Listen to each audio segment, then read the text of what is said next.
Everyone.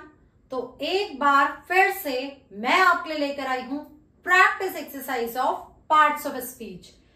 Grammar में कितने parts of speech होते हैं? 8 पार्ट्स ऑफ स्पीच होते हैं। कौन कौन से? Noun, pronoun, adjective, verb, adverb, preposition, conjunction, interjection. ये 8 होते हैं पार्ट्स ऑफ स्पीच। तो आज मैं आपके लिए लेकर आई हूं practice exercise of parts of speech. क्या करना है आपको इसमें?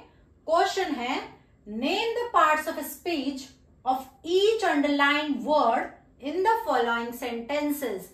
जो सेंटेंसेस मैंने यहां पर लिखे हैं और उनमें जो वर्ड अंडरलाइन है आपको बताना है कि वो कौन सा पार्ट्स ऑफ स्पीच है। ये आपकी होने वाली है practice of parts of speech. तो फर्स्ट सेंटेंस है, we are returning from office. यहां पर ऑफिस कौन सा पार्ट्स ऑफ स्पीच है? ये किसी जगह का नाम है। तो जब हम नाम की बात करते हैं तो वो कौन सा पार्ट्स ऑफ स्पीच हुआ? नाउन। तो ऑफिस यहां पे कौन सा पार्ट्स ऑफ स्पीच है? ये है noun. Second sentence, well it can not be avoided. इस साइन का यूज, जो ये साइन होता है, इसका यूज हम किसके साथ करते हैं? इंटरजेक्शंस के। तो वेल यहां पे किस तरीके से यूज हुआ है? यहां पे हम इसे एज एन इंटरजेक्शन यूज कर रहे हैं। तो ये है interjection parts of speech. Number third sentence, he is the right person for this post। क्या वर्ड अंडरलाइन है? right। right means कि हम कोई क्वालिटी बता रहे हैं ना उस पर्सन की कि वो एकदम सही है उस चीज के लिए। तो जब हम क्वालिटी की बात कर रहे हैं तो हम कौन से पार्ट्स ऑफ स्पीच की बात कर रहे हैं? एडजेक्टिव। तो ये है यहां पर एडजेक्टिव। मैं आपको जब ये बता रही हूं कि ये कौन सा पार्ट्स ऑफ स्पीच है तो उसके साथ एक्सप्लेन भी कर रही हूं कि क्यों। तो आपको उस एक्सप्लेनेशन को ध्यान से सुनना है ताकि जब आप उसको प्रैक्टिस करें या कहीं और ऐसी एक्सरसाइज देखें, आपकी बुक में हो या कोई आपको करने के लिए दे, तो आपको समझ में आए कि किस तरीके से करना है। नेक्स्ट है number 4, he is in the playground. अब हम किसी जगह की बात कर रहे हैं कि मतलब हम पोजीशन बता रहे हैं। जब हम पोजीशन की बात करते हैं तो कौन सा पार्ट्स ऑफ स्पीच होता है? प्रेपोजिशन। तो यहाँ पे कि वो किस जगह पर है? He is in the playground. तो इन यहाँ पर क्या है? प्रेपोजिशन। तो ये कौन सा पार्ट्स ऑफ स्पीच हुआ? ये हुआ हमारा प्रेपोजिशन। नंबर 5 सेंटेंस है, I went there quietly. Quietly कि कैसे, अब कोई एक्शन हुआ है, वो एक्शन कैसे हुआ है? हाउ की हम बात कर रहे हैं। तो कोई एक्शन किस तरीके से परफॉर्म किया गया है, कैसे हुआ है, जब हम उसकी बात करें तो वो होता है एडवर्ब। तो यहाँ पे क्वालिटी क्या है? एडवर्ब। तो ये कौन सा पार्ट्स ऑफ स्पीच है हमारा? Adverb. Now the next sentence, Rita and Reena are sisters. जब हम दो सेंटेंसेस को ज्वाइन करने के लिए किसी एक वर्ड का यूज करते हैं, उस वर्ड को हम बोलते हैं कंजंक्शन। तो यहां पर हमने इस सेंटेंस में रीटा एंड रीना, इन दोनों को हम किसके थ्रू ज्वाइन कर रहे हैं? एंड के। तो ये एंड यहाँ पे एज कंजंक्शन वर्क कर रहा है। तो ये है यहां पर कंजंक्शन।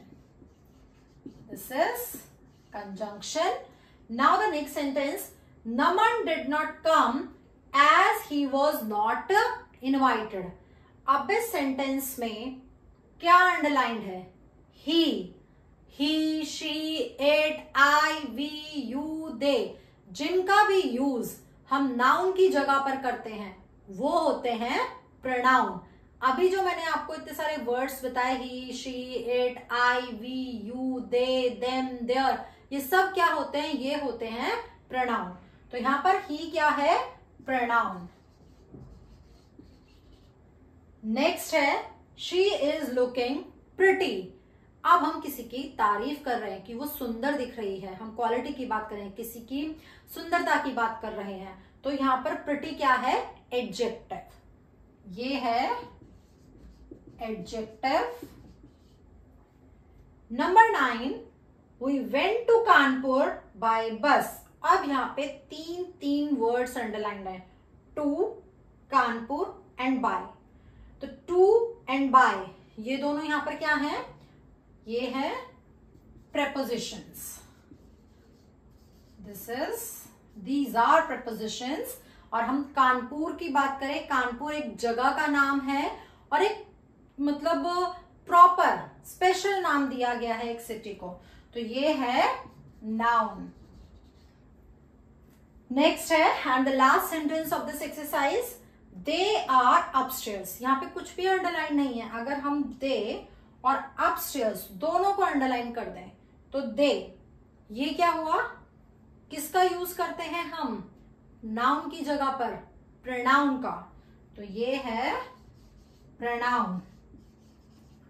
अपस्टेयर्स, वो कहा है अपस्टेयर्स, जब हम ये बताते हैं ना कि किस जगह पर, तो ये है हमारा एडवर्ब। This is adverb. तो इस एक्सरसाइज में मैंने कवर किया पार्ट्स ऑफ स्पीच।